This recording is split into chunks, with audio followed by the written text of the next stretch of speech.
Hello, what's up mga sir, madam idol? Isang mapagpalang gabi po sa inyong lahat. Ngayon mga sir idol, ipapakita ko sa inyo, test po tayo ng ating nagawang kalan. Tatlo po itong order na ito. At kagaano lang, itetest natin kung okay na ba yung kanilang mga nozzle burner. No? So ngayon, hindi lang natin gagamitin yung tangke para po pag ship ay malinis pa po siya.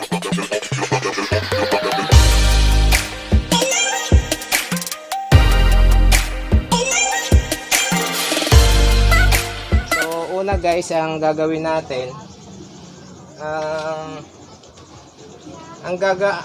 ang gagamitin ko ngayon guys ay yung pinaghugasan na diesel, no, para mabilis-bilis. Pwede rin po yung halimbawa thinner, paint thinner, no, pwede rin po yun. Pero ngayon ang gagamitin ko ay ang pinaghugasan. So ayan, lalagyan natin yung tatlo.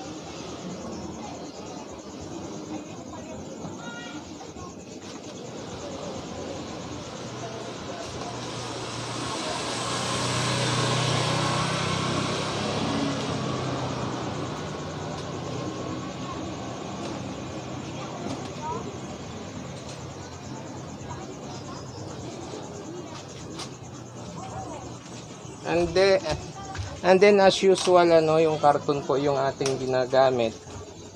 Kahit ganito lang po kalaki, minsan nakakasindi na po iyan.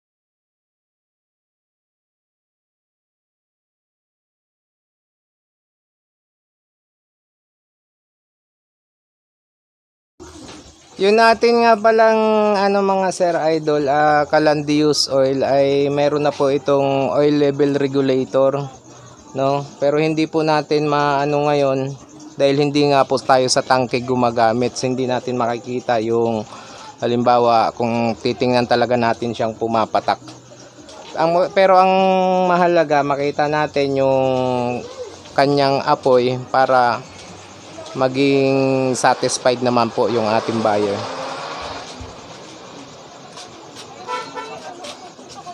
So bubuksan na po natin yung blower dito.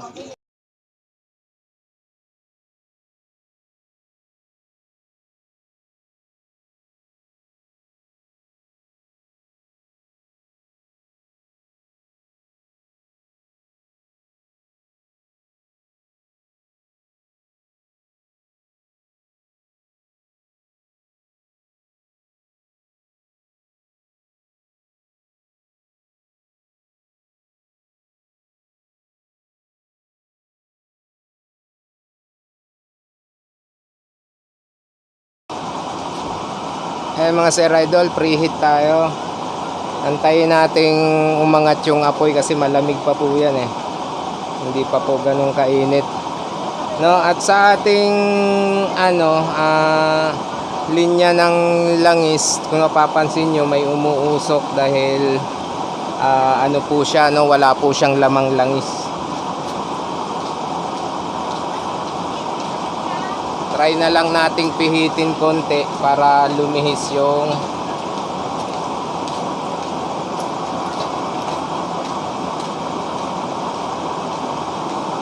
yan. So ayan mga sir idol.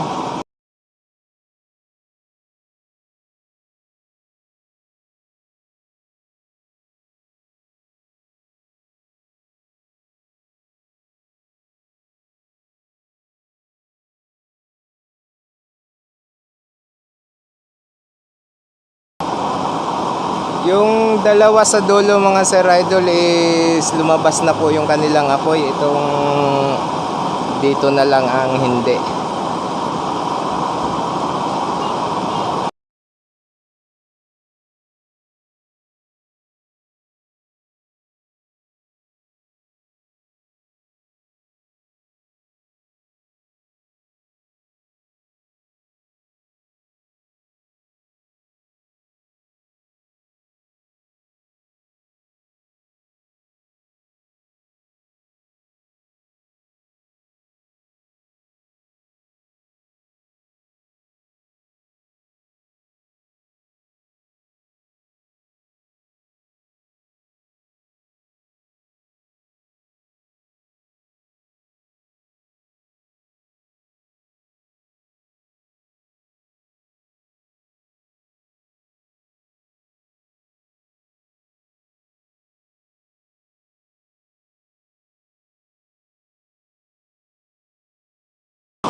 So ayan, medyo humina na mga sir idol. Lagyan natin ng purong used oil.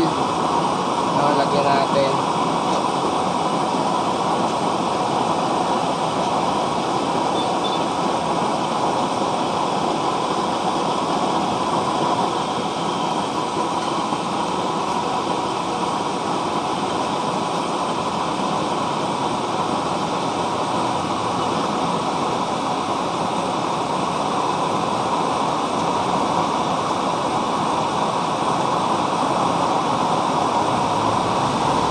Kung napapansin nyo sir idol, medyo nag-iba yung kulay.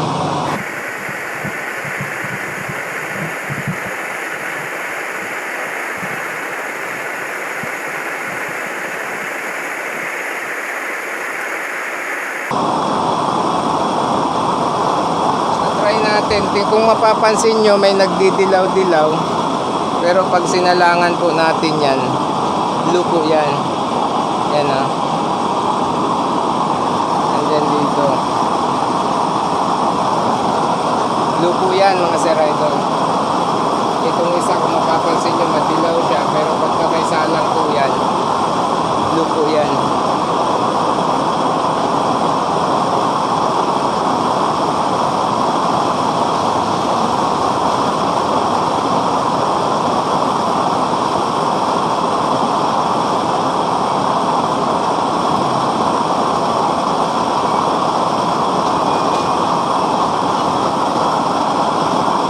Yan yung ating ipapadala, no.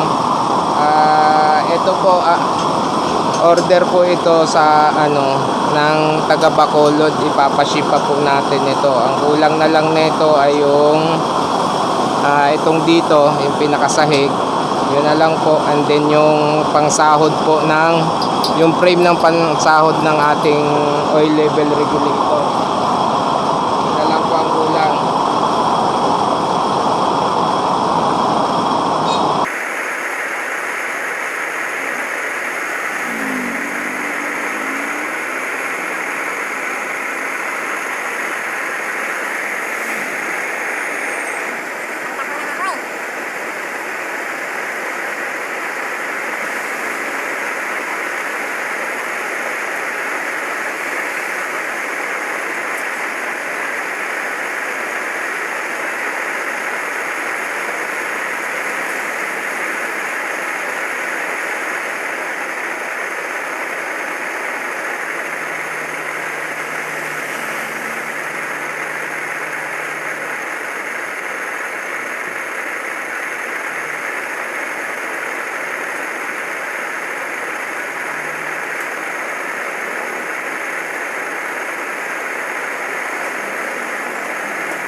Yung pangatlo natin, sadyang may pagkakaiba sila ng butas sa ating nozzle, kaya medyo nagye-yellow flame. So i-adjust ko po yun. Pero ito po, tsaka itong number 1 tsaka number 2, same po ang nozzle po niyan.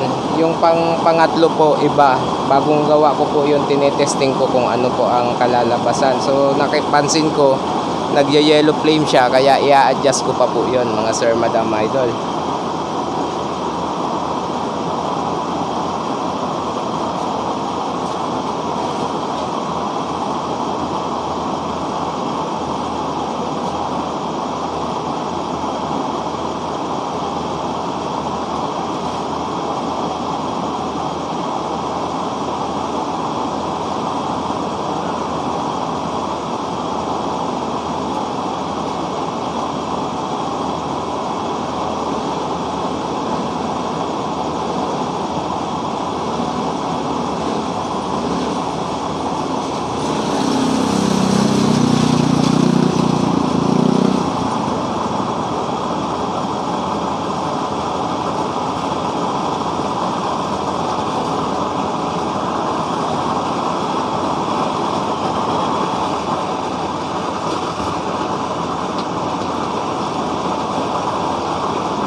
So ganyan po nangyayari mga Sir Idol pag sobra po sila sa langis, ano, yung lagpas po sila sa level ng oil regulator. Nagye-yellow flame siya, pero pag umano po siya doon, nasa tamang level lang po siya. Ganda po ng apoy niyan. Ano po, malapit na pong kumulo ito. Pansinin nyo mamaya Sir Idol, pag medyo bumaba yung apoy niya, ibig sabihin maganda na po yung level ng kanyang langis. Katulad po nitong number 2, ayan po, umano na po yung nasa tamang level na po siya. Diyan na po yung magbubukas tayo ng magpapatak-patak na lang kung open po yung, kung okay na po yung ating tangke.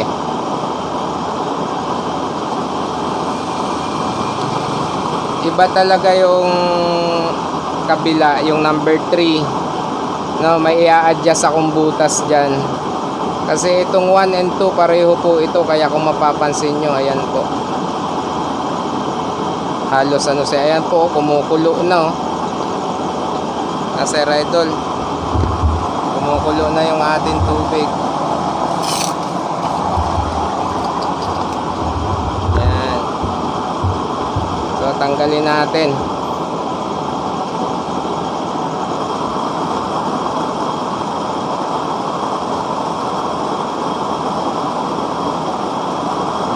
Pakulo na tayo ng tubig. So ano pa? Yan po yung apoy ng ating number 1. Yan po yung apoy ng ating number 2. Yung number 3, may i-adjust po ako dyan.